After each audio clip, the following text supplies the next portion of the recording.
कहा वाचिकिं तत्सशेषम्। बोलिए राधा रानी सरकार की जय हो। श्रीमद् भागवत महापुराण की जय हो। कल की कथा में आप सबने श्रवण किया, भगवान बावन का स्वरूप लेकर के आते हैं। हरि बावन का वेश बनाया, बलि राजा के द्वारे आया। भगवान इतना सुंदर स्वरूप बना करके आज बलि राजा के द्वार पर आए हैं। और जब आए तो बलि राजा ने जब देखा है तो देखते ही मोहित हो गए। इतना सुंदर सुंदर स्वरूप है भगवान की। ऐसी स्वरूप को देख करके बलि राजा ने विचार किया, देखो तो कितना छोटा सा बालक है और यह अभी से भिक्षाटन के लिए यहां वहां घूम रहा है। राजा बलि ने विचार किया और चले बावन के पास। कहते हैं, हे प्रभु आपको क्या चाहिए? आप एक काम करिए, आपको जितना जो कुछ भी चाहिए, आप त्रैलोक के विजेता बलि के पास हैं, आप मांग लीजिए, आपको सब कुछ मिल जाएगा। आपको किसी और के दरवाजे पर जाने की अब आवश्यकता नहीं है। भगवान कहते हैं, राजन कहते तो तुम ठीक हो, बताओ क्या क्या दे सकते हो? बोले महाराज ये तीनों लोक हमारा है, स्वर्ग, पाताल और यह पृथ्वी, यह तीनों लोक हमारे अधीन हैं। आप जो कुछ भी चाहें हम दे सकते हैं। भगवान ने कहा बलि एक काम करो, आप अगर देना ही चाहते हो ना तो हमें 3 पग पृथ्वी दे दो। अब जब बलि महाराज ने सुना कि 3 पग पृथ्वी तो हंसने लगे। कहे महाराज ये क्या? बावन भगवान कहते हैं, अरे रुको अभी पूरी बात तो सुन लो। 3 पग पृथ्वी तो चाहिए, लेकिन किसी और के पैर से नहीं, हमारे ही पैर से, हम अपने पैर से नाप करके लेंगे।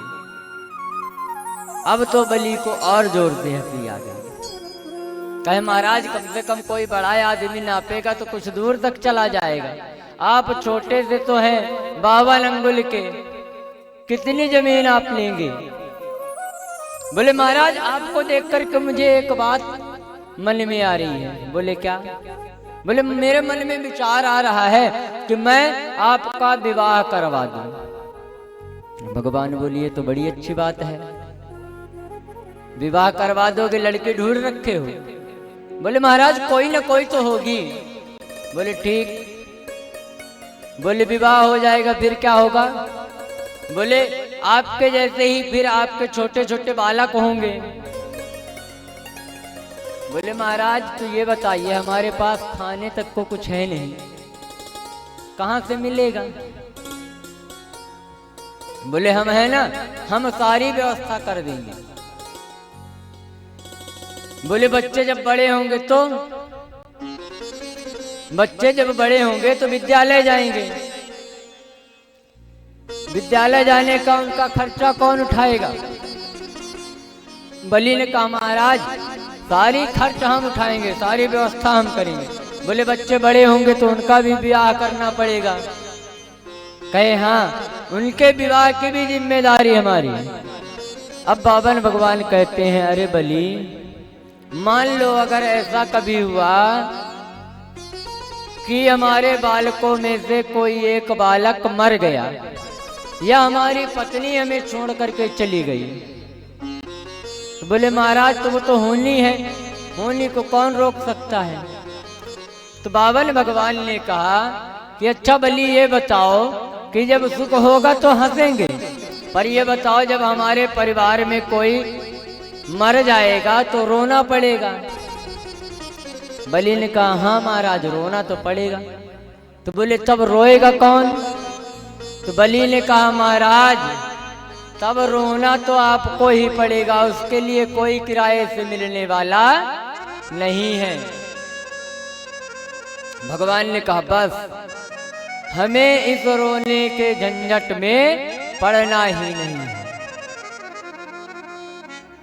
आज शुक्राचार्य जी ने ध्यान लगा करके देखा, और जब ध्यान लगा करके देखा तो क्या देखते हैं कि यह कोई और नहीं साक्षात नारायण बावन का स्वरूप लेकर के आए हैं। इस तरह से शुक्राचार्य ने बलि को समझाया कि यह छलिया विष्णु है। बलि ने कहा अरे गुरुदेव यह तो हमारे अहोभाग्य जो तीनों लोकों का स्वामी है वह आज मुझसे मांगने आया है। जो सारे जगत का पालन करता है वह आज बलि से कुछ मांग रहा है, और अगर मैं न दूं तो मुझसे बड़ा मूर्ख कोई नहीं होगा। आज भगवान ने कहा संकल्प करो। जैसे ही संकल्प के लिए कमंडल से जल डालने लगे, शुक्राचार्य जी उस कमंडल के छेद में जाकर के सूक्ष्म रूप लेकर के और बैठ गए। अब जल की धार ना गिरे। भगवान ने कहा रुको कोई कचरा फंस गया होगा। तो भगवान ने क्या किया कि कुसा उठाया और कुसे के पीछे के भाग से और अंदर डाला, और जैसे ही अंदर डाला तो शुक्राचार्य की एक आंख गोविंदाय नमो नमः हो गई। इसीलिए कहा गया है कभी दूसरे के काम में टांग नहीं अड़ाना चाहिए, नहीं तो जो हाल शुक्राचार्य का हुआ था ना वही हाल होता है। आज बलि ने संकल्प किया।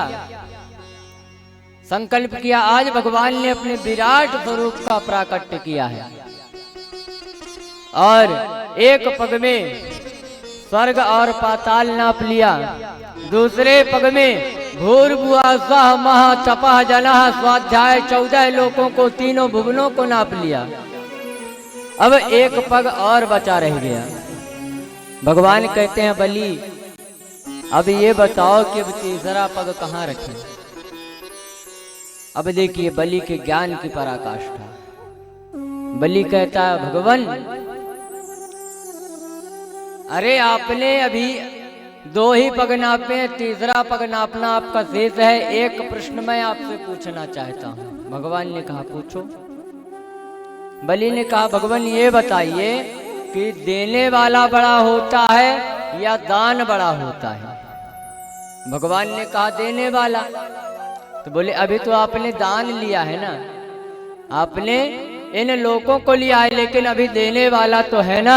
अभी आप मेरे सर पर पैर रखिए और मुझे भी नाप लीजिए। आज भगवान ने बलि के सर पर पैर रखा और पाताल का लोक बलि को दे दिया। आज भगवान ने कहा बलि मांगो, हम तुमसे बहुत प्रसन्न हैं। बलि ने कहा भगवान मेरी कोई इच्छा नहीं है, अगर इच्छा है तो सिर्फ एक। बोले क्या? बोले प्रभु मेरी एक ही इच्छा है कि मैं जब भी अपने महल से बाहर जाऊं या बाहर से अपने महल में आऊं तो आपके दर्शन किए बिना मैं ना अंदर जाऊं और ना बाहर जाऊं। भगवान मुस्कुरा दिए, कहते हैं वाह बलि, तूने सीधे सीधे नहीं कि कहा कि भगवान हम आपको द्वारपाल बनाना चाहते हैं, चौकीदार बनाना चाहते हैं। आज भगवान बलि के यहाँ द्वारपाल बन गए हैं। देखिए भाव क्या था, भक्त का प्रेम। हम प्रतिदिन आपसे निवेदन करते हैं, प्रबल प्रेम के कारण हमने छिन छिन रूप बदलते देखा। भक्त अपना मान भले टल जाए, भक्त का मान न टलते देखा। भगवान भक्तों के लिए कुछ भी करने को तैयार है। बस आप एक बार हृदय से उनको बुला कर तो देखिए। एक बार बस उनको हृदय से पुकारिए कि हे प्रभु हम आपके हैं, हे प्रभु हम आपके हैं, हे प्रभु आपके सिवा कोई नहीं है हमारा। कौन कौन है आप में से जो भगवान से निवेदन करते हैं कि हे प्रभु हम आपके हैं? उठाइए दोनों हाथ, बड़े भाव से बोलेंगे। हम तुम्हारे थे प्रभु जी, हम तुम्हारे हैं, हम तुम्हारे ही रहेंगे ओ मेरे प्रियतम। हम तुम्हारे थे प्रभु जी, हम तुम्हारे हैं, हम तुम्हारे ही रहेंगे ओ मेरे प्रियतम।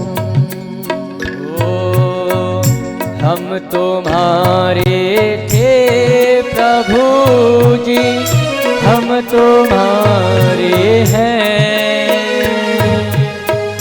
हम तुम्हारे ही रहेंगे ओ मेरे प्रियतम।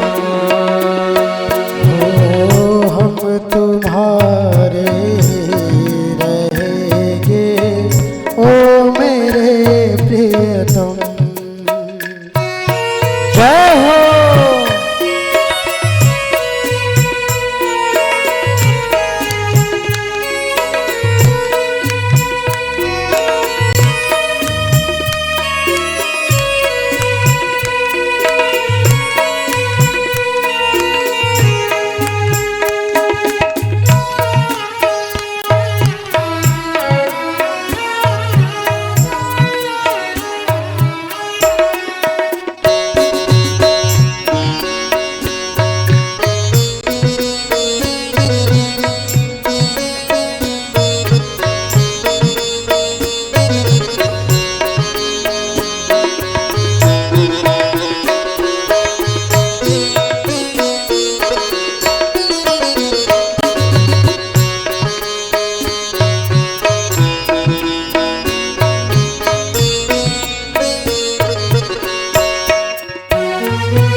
तेरे कारण सब जग छोड़ा, तुम संग नाता जोड़ा।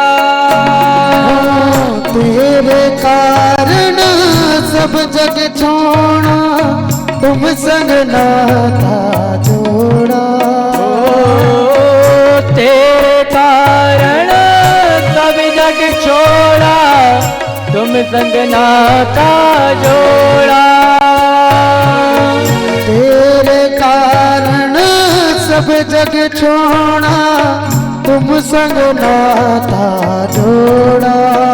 ओ एक बार प्रभु बस ये कह दो, मैं तेरा तो मेरा। एक बार बस ये कह दो प्रभु, मैं तेरा तू मेरा। एक बार प्रभु बस ये कह दो, मैं तेरा तो मेरा। एक बार प्रभु बस ये कह दो, मैं तेरा तू मेरा। अब तो आके बाह पकड़ लो ओ मेरे प्रियतम। अब तो आके बाह पकड़ लो ओ मेरे प्रियतम। हम तुम्हारे थे प्रभु जी, हम तुम्हारे हैं, हम तुम्हारे रहेंगे ओ मेरे प्रियतम। ओ हम तुम्हारे थे जी हम तुम्हारे हैं, हम तुम्हारे ही रहेंगे ओ मेरे प्रियतम। हम तुम्हारे ही रहेंगे ओ मेरे प्रियतम। ओ हम तुम्हारे ही रहेंगे ओ मेरे प्रियतम। बस भाव होना चाहिए। अगर भाव है तो हमारे घर भी भगवान द्वारपाल बन सकते हैं, जिस तरह बलि के यहाँ जाकर के द्वारपाल बने हैं। लेकिन हृदय से बुलाना होगा, हे प्रभु हम तुम्हारे हैं, तुम्हारे थे और तुम्हारे ही रहेंगे। अब इधर भगवान द्वारपाल बने थे, मैया लक्ष्मी को चिंता हुई। मैया लक्ष्मी आज बलि के पास आई हैं। आज बलि को मैया ने राखी बांधी।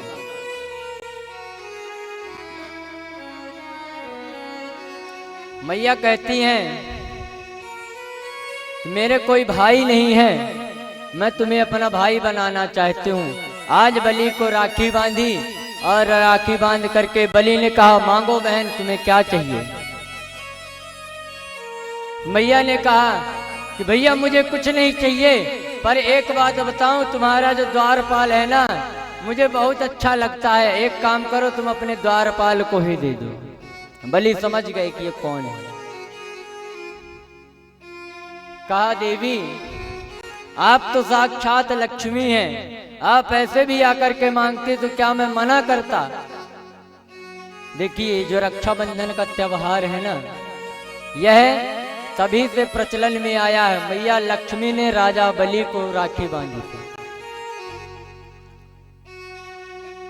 इस तरह से भगवान ने बलि पर कृपा करी। सूत जी से सौनकादि प्रश्न करते हैं। कहते हैं सूत जी ये बताइए आपने तो खूब कथाएं सुनाई कि भगवान ने भक्तों पर कृपा करी, पर ये बताइए क्या भगवान ने किसी राक्षस पर कृपा करी है। सूत जी ने कहा हाँ। सुनो, एक समय की बात है जब भगवान वाराह का अवतार लेकर के और हिरण्याक्ष का वध कर दिए, तो हिरण्याक्ष का भाई जो था हिरण्यकश्यपु, वह भगवान से बैर रखने लगा, विष्णु को अपना शत्रु मानने लगा। जाकर के ब्रह्मा जी की तपस्या करी, ब्रह्मा जी प्रसन्न हुए तो वरदान मांगा।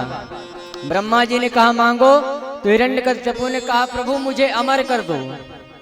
ब्रह्मा जी ने कहा अमर तो हम भी नहीं हैं, तुम्हें कहां से कर दें, हमें भी एक न एक दिन बदलना पड़ता है।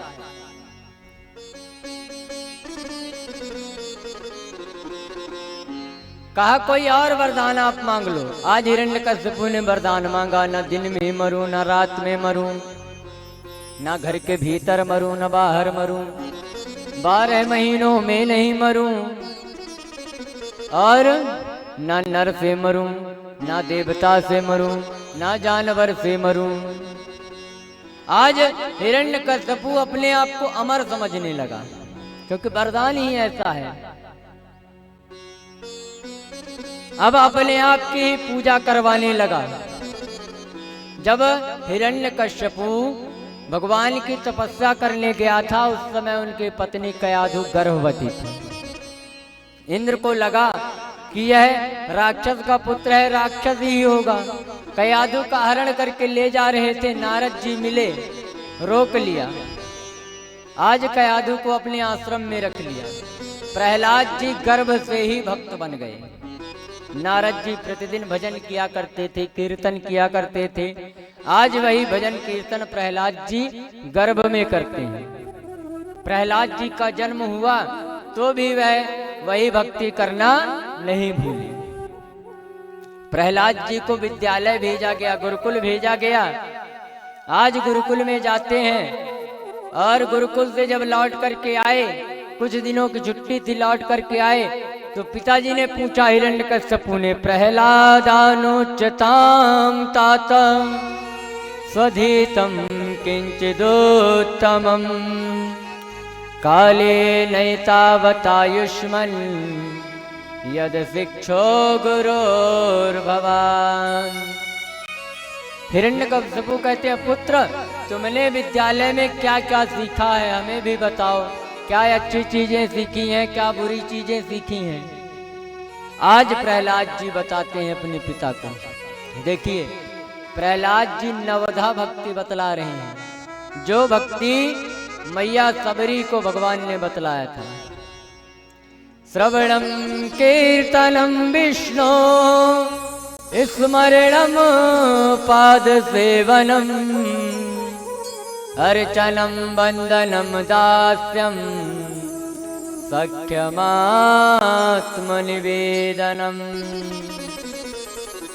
प्रहलाद जी कहते हैं, पिताजी भगवान की कृपा से भक्ति के 9 मार्ग हैं। अब पिताजी ने पूछा था कि और कुछ बताइए, भक्ति बताने लग गए। कहते हैं कौन कौन? भगवान के स्वरूप का श्रवण करना, कीर्तन करना, स्मरणम स्मरण करना, पाद सेवनम पूजा करना, अर्चनम अर्चना करना, वंदनम वंदना करना, दस्य यानी दासत्व का भाव, सख्य यानी सखा का भाव, आत्मनिवेदनम अपनी आत्मा से स्वीकार करना चाहिए। माता सबरी को भी भगवान ने बताया है, प्रथम भगति संतन कर संगा, प्रथम भगति संतन कर संगा, प्रथम भगति संतन कर संगा, प्रथम भगति संतन कर संगा, प्रथम भगति संतन कर संगा, प्रथम भगति संतन कर संगा, प्रथम भगति संतन कर संगा, प्रथम भगति संतन कर संगा, दोसर रचे मम कथा प्रसंगा, दोसर रति मम कथा प्रसंगा, श्री राम जय राम जय जय राम, श्री राम जय राम जय जय राम।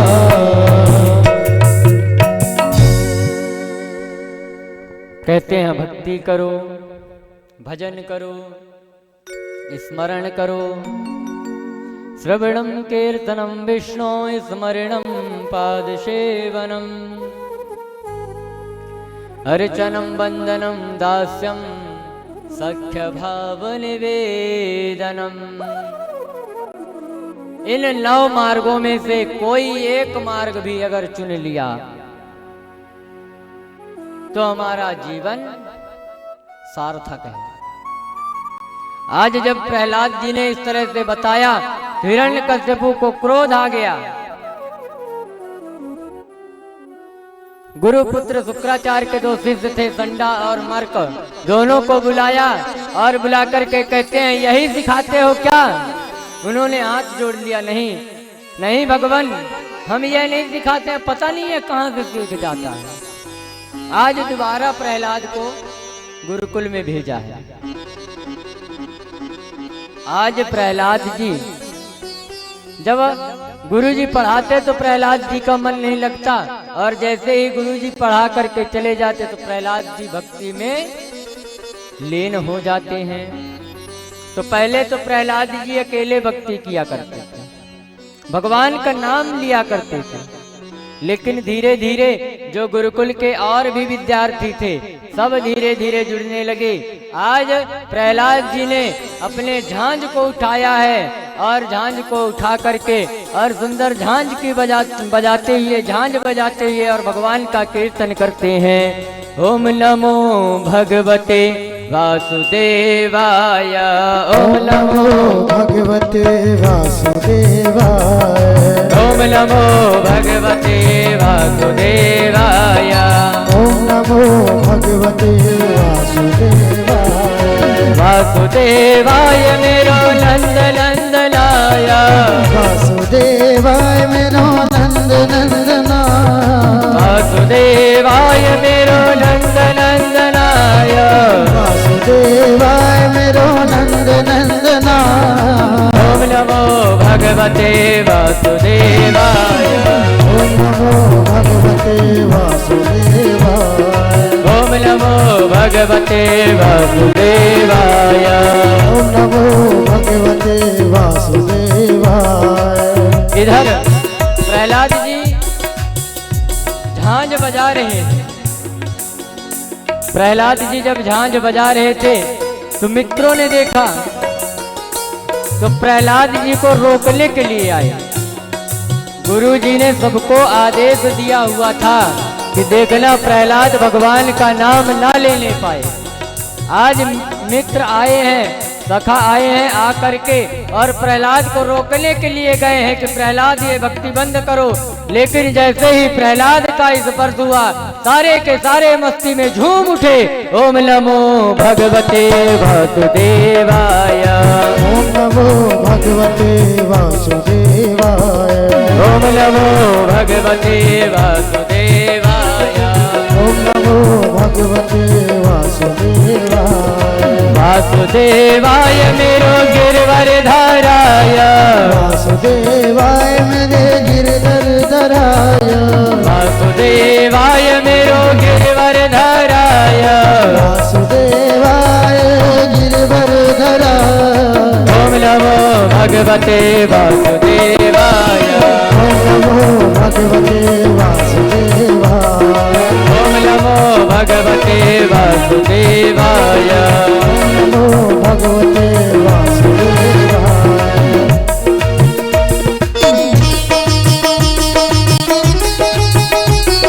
जय हो।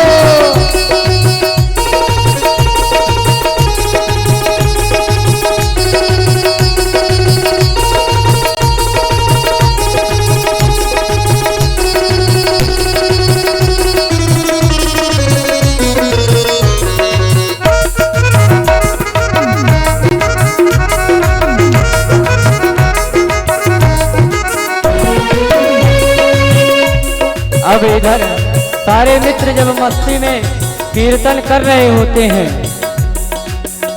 गुरुजी की नजर पड़ी। गुरुजी वहीं से डांटते हुए आ रहे हैं, अरे बालकों क्या कर रहे हो?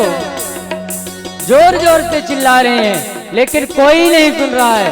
सारे अपनी मस्ती में मगन होकर के और नृत्य कर रहे हैं। गुरुजी ने एक डंडा उठाया और डंडा उठा करके जैसे ही प्रहलाद को मारने को किया, प्रहलाद को गुरुजी का डंडा स्पर्श हुआ कि गुरुजी भी झूम उठे। ओम नमो भगवते वासुदेवाय। ओम नमो भगवते वासुदेवाय। ओम नमो भगवते वासुदेवाय। ओम नमो भगवते वासुदेवाय। वासुदेवाय मेरो नंद नंदनाय। वासुदेवाय मेरो नंद नंदनाय। वासुदेवाय मेरो नंद नंदनाय। वासुदेवाय मेरो नंद नंदनाय। ओम नमो भगवते वासुदेवाय। ओम नमो भगवते वासुदेवाय। ओम नमो भगवते वासुदेवाय। ओम नमो भगवते वासुदेवाय। इधर सारे भजन कर रहे थे, उसी समय हिरण्यकश्यपु आ जाता है। अब हिरण्यकश्यपु ने जब देखा कि सारे कीर्तन कर रहे हैं तो पहले हिरण्यकश्यपु ने कहा कि इनको पकड़ करके हिलाएं। आवाज खूब लगाया, कोई नहीं सुन रहे थे। वहीं एक खंभा था, वहीं एक खंभा था, उसी खंभे पर जोर से अपनी तलवार का प्रहार किया। और जब तलवार का प्रहार किया तो सारे बालक जो थे सब डर गए, और डर गए तो सबका ध्यान टूट गया। अब तो सब थर थर थर थर कांप रहे हैं।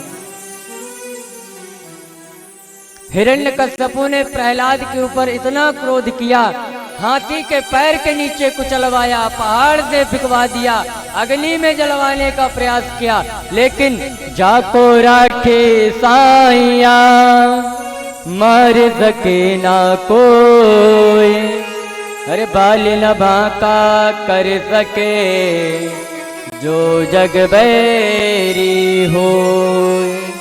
जिसकी रक्षा नारायण करते हैं उसका कोई बाल भी बांका नहीं कर सकता है, उसको एक कांटा नहीं लग सकता है। बस मन में भाव होना चाहिए, भक्ति होनी चाहिए, समर्पण होना चाहिए कि हे प्रभु तुम्हारे सिवा इस संसार का और कोई दूसरा नहीं है। भगवान के रंग में हम ऐसे रंग जाएं कि फिर दूसरा रंग दिखाई ही ना दे।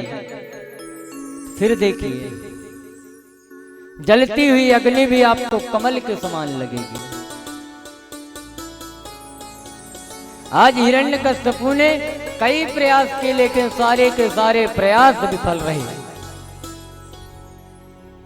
हिरण्यकश्यपु जब थक गया तो कहता है, अरे पुत्र ये बता तेरा भगवान है कहाँ? प्रहलाद ने हाथ जोड़ करके कहा, पिताजी तुझ में राम मुझ में राम सब में राम समाया रे, कर लो सबसे प्रेम जगत में कोई नहीं पराया रे। कहते हैं हे प्रभु भगवान तो आप में भी है, मुझ में भी है, यहाँ वहाँ हरि व्यापक सर्वत्र समाना, हरि व्यापक सर्वत्र समाना, हरि व्यापक सर्वत्र समाना, हरि व्यापक सर्वत्र समाना, प्रेम से प्रकट हो ही मैं जाना,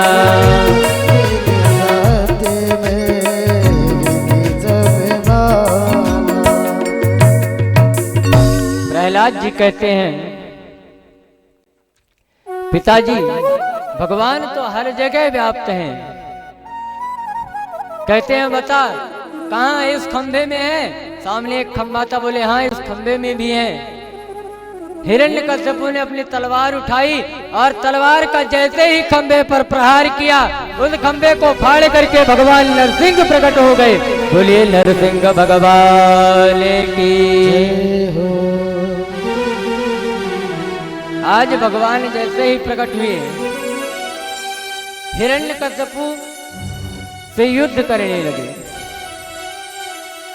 और अंत में हिरण्यकश्यपु को उठा करके और अपनी गोद में बिठा लिया। अब जब गोद में बिठाए तो हिरण्यकश्यपु जोर जोर से हंसने लगा। अब जब हिरण्यकश्यपु हंसने लगा तो भगवान ने पूछा, क्यों तुम हंस क्यों रहे हो? तुम्हारी मृत्यु निकट है और तुम हंस रहे हो। हिरण्यकश्यपु ने कहा, हाँ मैं हंस इसलिए रहा हूं क्योंकि तुम मुझे मार ही नहीं सकते हो। बोले बताओ क्यों नहीं मार सकता? बोले मुझे ब्रह्मा जी से वरदान प्राप्त है। भगवान ने कहा बताओ तो फिर तुम्हें क्या क्या वरदान प्राप्त है? तो बोले मुझे वरदान है सबसे पहले कि ना मैं जल में मरूं ना मैं थल में मरूं। भगवान ने कहा तुम देख लो हो कहाँ? बोले आपकी गोदी में। बोले तो फिर? बोले फिर भी मैं नहीं मरूंगा। बोले क्यों? बोले भगवान से मैंने एक और वरदान मांगा था। बोले क्या? बोले ना मैं दिन में मरूं ना रात में मरूं। बोले देख लो समय क्या हुआ है। बोले गोधूली की बेला है। बोले फिर भी नहीं मरूंगा। बोले अब क्यों नहीं मरोगे? कहता है मैं ना नर से मरूं ना जानवर से मरूं ना देवता से मरूं। बोले तुम मुझको देख ले ठीक से, मैं क्या हूं? नर हूं कि देवता हूं कि जानवर हूं? आज नरसिंह ने जितने वरदान बताए सबको भगवान ने बताया आज भगवान नरसिंह हिरण्यकश्यपु का उद्धार करने के लिए ही आए थे। अंत में हिरण्यकश्यपु ने कहा फिर भी कोई बात नहीं, आप सब कुछ सही हैं, लेकिन एक वरदान और है। बोले क्या? बोले मैं ब्रह्मा की बनाई हुई सृष्टि के जीवों से ही ना मरूं। भगवान ने कहा वाह, तू क्या समझता है? अरे ब्रह्मा को मैंने बनाया है, ब्रह्मा मुझे क्या बनाएगा। आज भगवान ने अपने नाखूनों से हिरण्यकश्यपु के सीनों को फाड़ डाला है और फाड़ करके उसकी हथेलियों को अपने सिर पर धारण कर लिया है और भगवान ने हिरण्यकश्यपु का उद्धार कर दिया। अब इधर हिरण्यकश्यपु का उद्धार तो हो गया, लेकिन भगवान क्रोधित हो गए। आज भगवान के क्रोध से सारा संसार जल रहा है, तीनों लोक डगमगा रहे हैं। भूकंप आ गया, पृथ्वी हिलने लगी, बादल गरजने लगे, पानी बरसने लगा, तीनों लोक में त्राही त्राही मच गई। आज सारे घबरा रहे हैं, सारे देवता हाथ जोड़ करके भगवान से निवेदन करते हैं कि हे प्रभु रक्षा करिए, लेकिन भगवान को कुछ समझ में नहीं आता है। इधर सारे दौड़े दौड़े गए मैया लक्ष्मी के पास, बोले हे देवी अब लास्ट विकल्प आप ही हो। पति कितना भी गुस्सा हो, अगर पत्नी सुंदर श्रृंगार करके पति के सामने चली जाए ना तो सारा गुस्सा खत्म हो जाता है, गुस्सा शांत हो जाता है। आज मैया लक्ष्मी ने सुंदर 16 श्रृंगार किए हैं, बढ़िया आरती की थाली सजाई और आरती की थाली लेकर के और भगवान के सामने जैसे ही पहुंची हैं, भगवान ने जोर से दहाड़ा है और जैसे ही गर्जना करी, मैया लक्ष्मी थाली को वहीं पर पटक के भाग गई। कहती ये मेरे पति नहीं हो सकते, ऐसे तो मेरे पति कभी थे ही नहीं। आज भगवान मैया की बात को भी नहीं सुन रहे। आज सबने, ऋषियों ने आकर के प्रणाम किया, वंदना की, पितरों ने आकर के प्रणाम किया, वंदना की, सिद्धों ने, गंधर्वों ने, नागों ने, मानवों ने, यक्षों ने, आज सबने भगवान की स्तुति कर ली, लेकिन भगवान शांत नहीं हो रहे। आज सारे देवता समझ गए भगवान अपने भक्त के लिए इतना क्रोधित हुए हैं।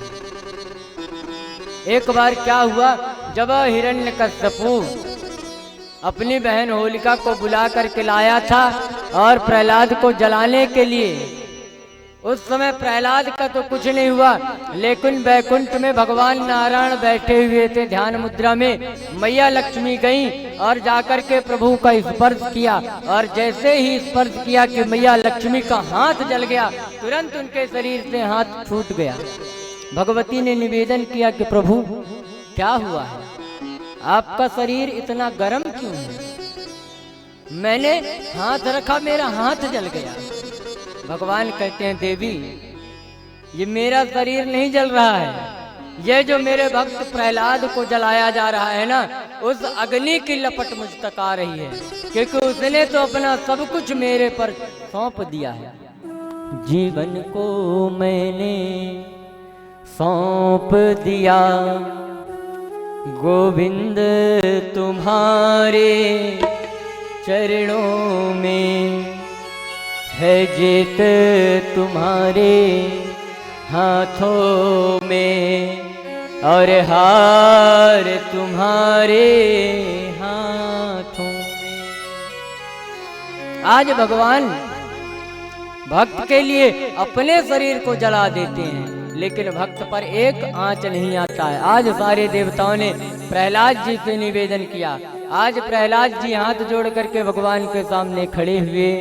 ब्रह्मादयः सुरगणा मुनियोऽथ सिद्धा सत्त्वैकतानमतयो वचसां प्रवाहे नाराधितं पुरगुणैः रधुना पिपिष्ठो किं तोष्टुमर्हति समे हरिरोग्रजाते। प्रहलाद जी ने कहा हे प्रभु मैं जानता तो कुछ भी नहीं हूँ, मुझे कुछ नहीं आता है। हे प्रभु, ब्रह्मा जैसे देवता जब आपको नहीं मना पाए तो मैं एक राक्षस का पुत्र कैसे मनाऊंगा। फिर भी हे प्रभु, आप भक्तों का कल्याण करें। हे प्रभु, आज शांत हो जाएं। जैसे ही प्रहलाद जी ने निवेदन किया, आज भगवान का क्रोध शांत हो गया। भगवान ने प्रहलाद को अपनी गोदी में बिठाया और लाड़ करने लगे। आज अपनी जीभ से प्रहलाद के गालों को चाट रहे हैं। आज भगवान भक्त को खिला रहे हैं। मन में विचार करिए, कैसा रहा होगा वह दृश्य कि भगवान नरसिंह का रूप धारण करके और एक भक्त को लाड़ कर रहे हैं। इस तरह भगवान भक्तों पर तो कृपा करते ही हैं, देवताओं मनुष्यों पर तो कृपा करते ही हैं, लेकिन राक्षसों पर भी कृपा करते हैं। बस बात यह है कि अपने हृदय में भक्ति सच्ची होनी चाहिए, भाव होना चाहिए कि हे प्रभु, तुम्हारे अलावा इस संसार में और कुछ भी नहीं है। सोते जागते उठते बैठते खाते पीते एक ही नाम हो, श्री कृष्ण गोविंद हरे मुरारी, हे नाथ नारायण वासुदेव। हे प्रभु, हम बस एक ही चीज याद रखें कि हे प्रभु, आप से ही सब कुछ है, आपके अलावा इस संसार में कोई भी नहीं है। परीक्षित जी कहते हैं, प्रभु आप ये बताइए कि भगवान देवताओं राक्षसों पर तो कृपा किए हैं, और किन पर कृपा किए हैं?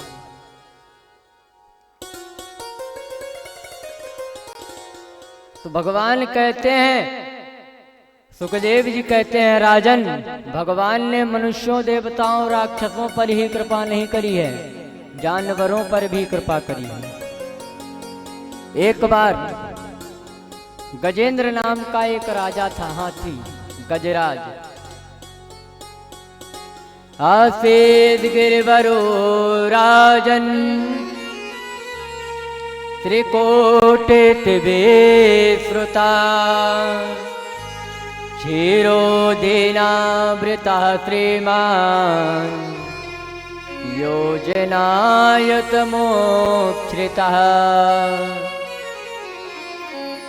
क्षीर सागर में त्रिकूट नाम का एक प्रसिद्ध और सुंदर पर्वत था। उस पर्वत का राजा एक हाथी था जिसका नाम था गजेंद्र। आज वह गजेंद्र क्रीड़ा करते हुए उस क्षीर सागर में क्रीड़ा कर रहा है अपनी पत्नियों और बच्चों के साथ। अब जब क्रीड़ा कर रहा था तो उसी जल में एक ग्राह मगर बैठा हुआ था। उसने गजराज के पैर को पकड़ लिया। अब जब पकड़ लिया तो पहले तो गजराज मस्ती में था, राजा है, उससे बड़ा बलवान कोई है ही नहीं, अपने आप में अहंकारी है। देखिए, जब अहंकार हो जाता है ना भक्त को, तो भगवान उसका अहंकार कहीं न कहीं से नष्ट करते ही हैं। गजराज को अहंकार है कि मुझसे ज्यादा बलवान कोई नहीं है। आज ग्राह ने गजराज के पैर को पकड़ लिया। पहले तो नहीं समझा, बाद में जब धीरे धीरे जल के अंदर उस ग्राह ने खींचना प्रारंभ किया, तब गजेंद्र धीरे धीरे अब चिल्लाना शुरू करता है। सारी पत्नियां आ गईं, सारे बच्चे आ गए, लेकिन आज कोई भी गजराज को नहीं बाहर निकाल पा रहे हैं। सारे थक गए। सैकड़ों रानियां थीं, हजारों पुत्र थे गजराज के, लेकिन आज कोई काम नहीं आया। आज जब अंत समय आया तो कोई काम नहीं आया। आज गजराज मन में विचार करता है कि मैंने इन अपनी पत्नियों और बच्चों के लिए अपना सारा जीवन लुटा दिया, लेकिन आज जब मैं संकट में हूँ तो कोई मेरा साथ नहीं दे रहा है। आज गजराज ने बड़े भाव से आज भगवान को पुकारा है। मेरा कोई ना सहारा बिन तेरे,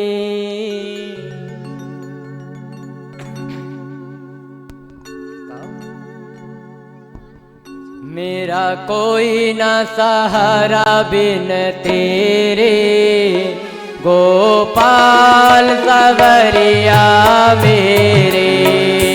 मेरा कोई न सहारा बिन तेरे, गोपाल सवरिया मेरे।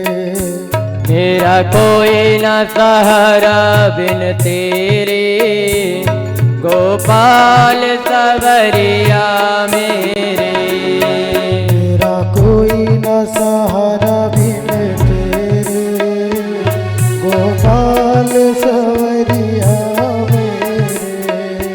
हरिया जाओ, हरिया जाओ, हरिया जाओ, हरिया जाओ, हरिया जाओ, हरिया जाओ, हरिया जाओ, हरिया जाओ। मेरी नैया लगा दो पार, गोपाल सवरिया मेरे। मेरी नैया लगा दो पार, गोपाल सवरिया मेरे। जय हो।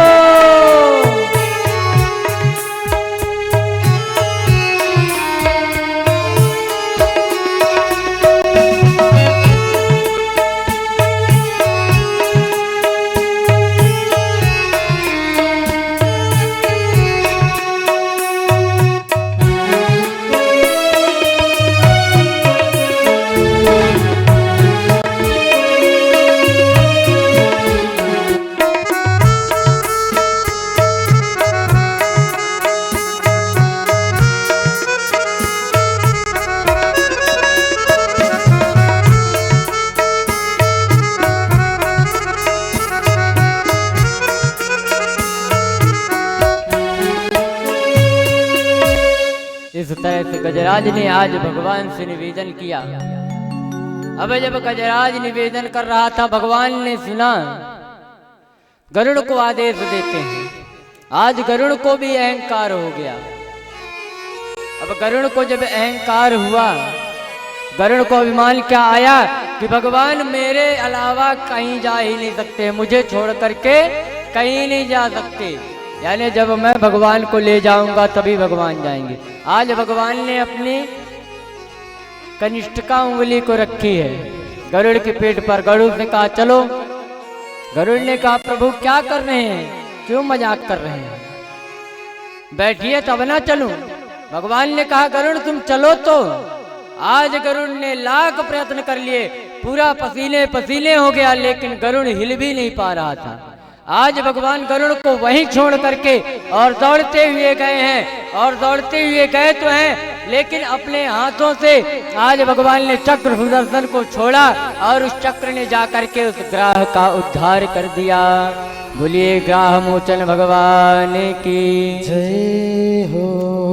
अब सुखदेव जी से परीक्षित जी पूछते हैं, कहते हैं गुरुदेव ये बताइए भगवान ने उद्धार किसका किया, गजेंद्र का कि ग्राह का? भगवान ने कहा उद्धार तो दोनों का किया, लेकिन उद्धार कैसे किया? भक्त का उद्धार बाद में किया, लेकिन जो भक्त का पैर पकड़ा था उसका उद्धार पहले कर दिया। इसलिए अगर हम भगवान की शरणागति नहीं ले सकते हैं तो भगवान के भक्तों के पास अगर चले जाएं उतने में भी हमारा कल्याण हो जाएगा। यह गज और ग्राह पूर्व जन्म में राजा थे। एक बार एक ऋषि जंगल से जा रहे थे। यह राजा जंगल में शिकार करने गए। ऋषि को देख करके अपनी मदमस्त चाल में चल रहे थे। ऋषि को प्रणाम नहीं किया तो ऋषि को क्रोध आ गया। कहा जाओ जिस तरह से तुम अपनी मस्ती में डूबे हो तुम गजेंद्र हो जाओ। हाथी बन जाओ, जिस तरह से तुम गजराज की तरह चल रहे हो। और यह जो ग्रह है, एक बार ऋषि नदी में स्नान करने गए। यह बालक नदी में घंटों डूबा रहता था और जितने ऋषि आते थे उनके पैरों को पकड़ करके डराया करता था।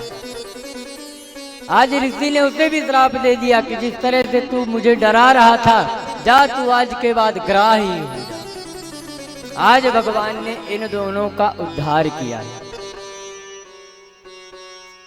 तो भगवान सब पर कृपा करते हैं।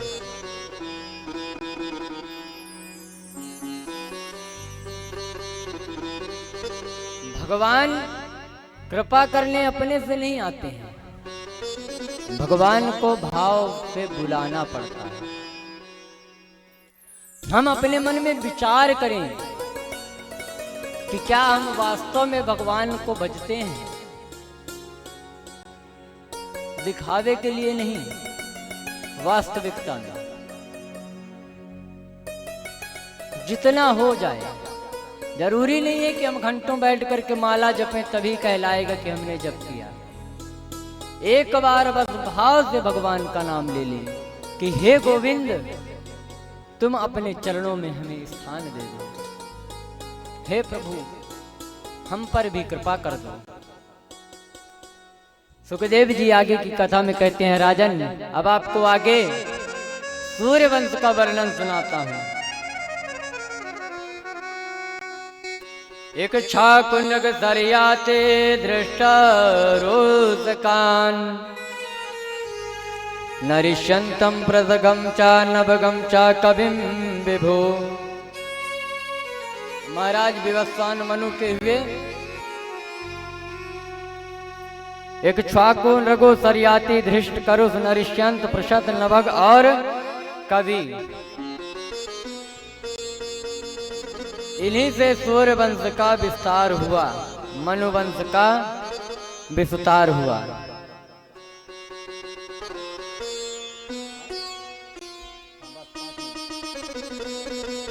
इधर मनु के पुत्र नभग, नभग के अम्बरीश, अम्बरीश बड़े भक्त थे। एक बार एकादशी व्रत किए, द्वादशी की पारणा करने वाले थे। उसी समय दुर्वासा जी आए। दुर्वासा जी ने आकर के कहा कि हमें तो पहले ब्राह्मण भोजन करवाओ। बोले ठीक है। दुर्वासा जी ने कहा हम स्नान करके आते हैं। स्नान करने गए, इधर त्रयोदशी लगने वाली थी। देखिए, एकादशी व्रत का नियम है कि एकादशी के दिन कुछ भी ना पाएं और द्वादशी में पारण कर लें, तभी एकादशी फल का महत्व है। अगर द्वादशी में आपने पारण नहीं किया, त्रयोदशी लग गई, तो आपकी एकादशी निष्फल चली जाती है। अब अम्बरीश जी धर्म संकट में पड़ गए। भगवान का चरणामृत लिया और जैसे ही पान करने वाले थे कि दुर्वासा जी आ गए। देखा हमको भोजन कराने से पहले ही भोजन कर रहा है। श्राप देने के लिए कमंडल से जल उठाया, इतने में ही भगवान का सुदर्शन चक्र भगवान के हाथ से छूट करके और दुर्वासा जी का सर काटने के लिए दौड़ चढ़ा। अब तो दुर्वासा जी यहाँ से वहां भाग रहे हैं। दुर्वासा जी भागते हुए ब्रह्मलोक में गए। ब्रह्मा जी ने कहा हम कुछ नहीं कर सकते। भगवान शंकर के पास गए। शंकर जी ने भी कहा हम कुछ नहीं कर सकते। भगवान विष्णु के पास गए। बोले महाराज आपका सुदर्शन चक्र है, आप तो रक्षा करिए। बोले हम भी नहीं कर सकते। भगत के बस में है भगवान, भक्त बिना ये कुछ भी नहीं है, भक्त बिना ये कुछ भी नहीं है, भक्त है इसी की शान, भगत के बस में है भगवान। भगवान कहते हैं मैं कुछ नहीं कर सकता हूँ, अहम भक्त पराधीना, मैं भक्त के अधीन हूँ। आज दुर्वासा जी लौट करके और अम्बरीश जी के पास आए। अम्बरीश जी को देखा, अम्बरीश जी भजन कर रहे थे। और अम्बरीश जी भजन क्या कर रहे हैं? हमें चिंता नहीं खुद की, उन्हें चिंता हमारी है, हमारे प्राण के रक्षक सुदर्शन चक्रधारी है। अरे हमें अपनी चिंता क्यों करनी, जब हमारे प्राणों की रक्षा करने के लिए सुदर्शनधारी नारायण स्वयं तैयार रहते हैं। ऐसे थे अम्बरीश। आगे हुए मानधाता।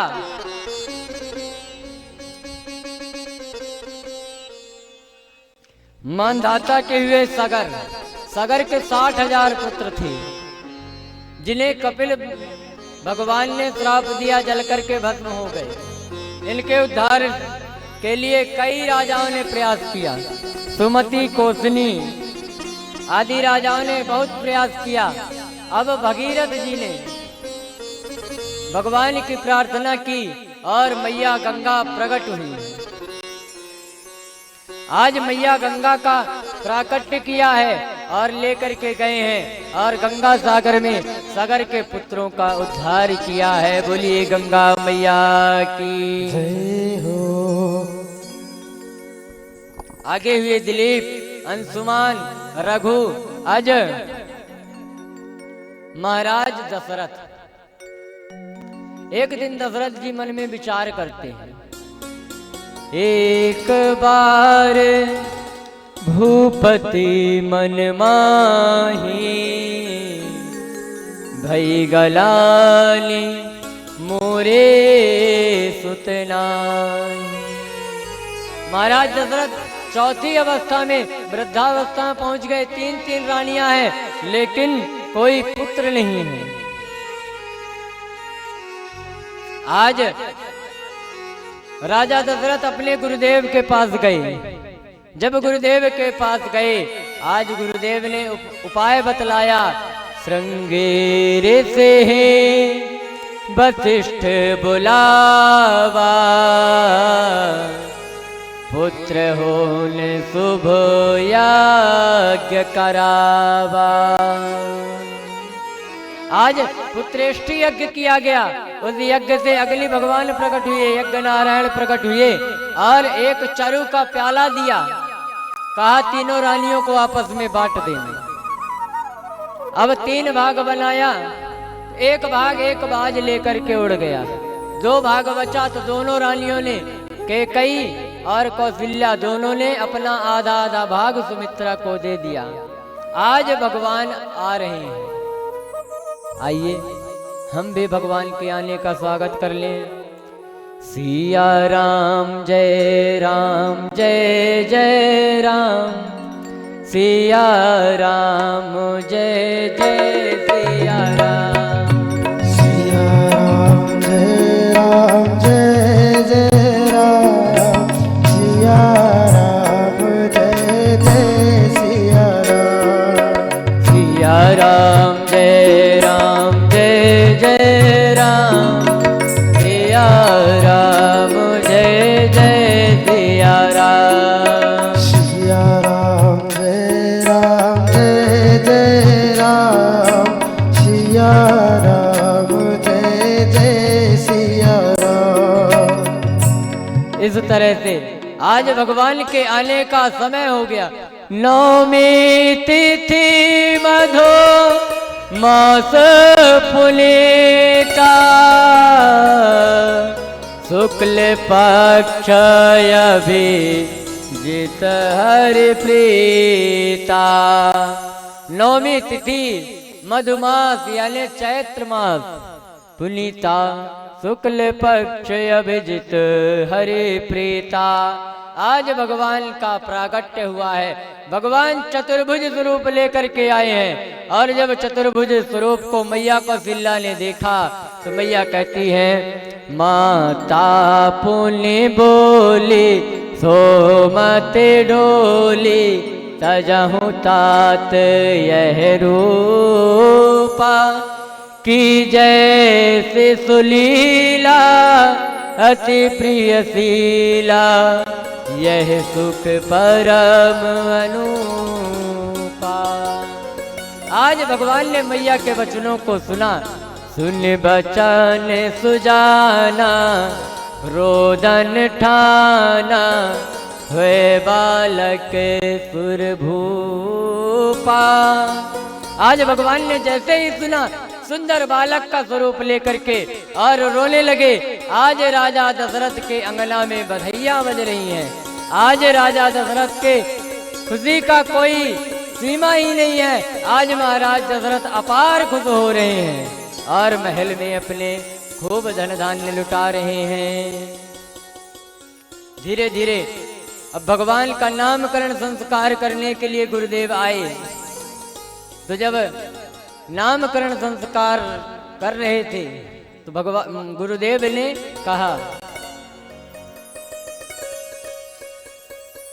कहा कि यह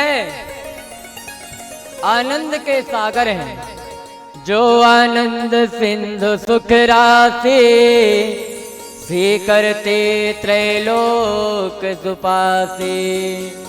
लक्षण धाम राम यस नामा, अखिल लोकदायक विश्रामा। जो आनंद सिंधु सुख राशि, जो आनंद के स्वरूप हैं, ऐसे भगवान श्री राम भरत जी का नामकरण करते हैं। विश्व भरण प्रोषण कर जोई, ताकर नाम भरत यस होई।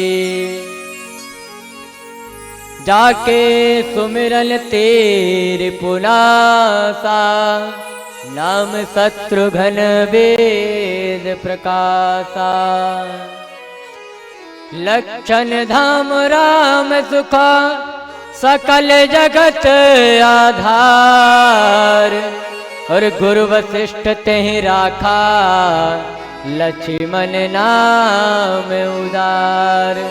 आज चारों भाइयों का जन्म हुआ है, नामकरण हुआ। आदौ राम तपोवना दिगमनम, हत्वा मृगा कांचनम।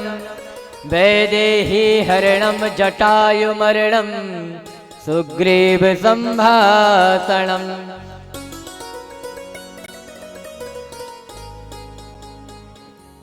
इस तरह से आज भगवान ने अपनी लीलाएं करी हैं। वन में गए हैं विश्वामित्र जी के साथ, जनकपुरी में जाकर के स्वयंवर करवाया। भगवान का राज्याभिषेक होने वाला था, वन हो गया। जो विधि कर्म में लिखा विधाता, मिटाने वाला कोई नहीं। वक्त पड़ी पर गज भर कपड़ा, देने वाला कोई नहीं। वक्त पड़ा राजा रामचंद्र पे, बन बन जाए फिरे भाई। राम गए और लखन गए, संग गई सीता माई। वन में हरण हुआ सीता का, बचाने वाला कोई नहीं। वक्त पड़े पर गज भर कपड़ा, देने वाला कोई नहीं। भगवान आगे जाते हैं किष्किंधा में। सुग्रीव से मित्रता हुई, बाली को मारा, लंका में गए, रावण का वध किया और इस सकल जगत का कल्याण किया। आए अयोध्या में, भगवान का सुंदर राज्याभिषेक हुआ। भगवान ने कई वर्षों तक सुंदर राम राज्य की स्थापना कर दी। भगवान के राम राज्य में कभी किसी को कष्ट नहीं हुआ। आज भगवान के जाने का समय आया। भगवान ने सारे अयोध्या वासियों को अपने साथ लिया और भगवान वैकुंठ धाम को चले गए। बोलिए राजा राम जी सरकार की, सीता मैया की, चारों भैया की, हनुमान जी महाराज की। आगे की कथा अब हम बाबूजी के श्रीमुख से सुनेंगे।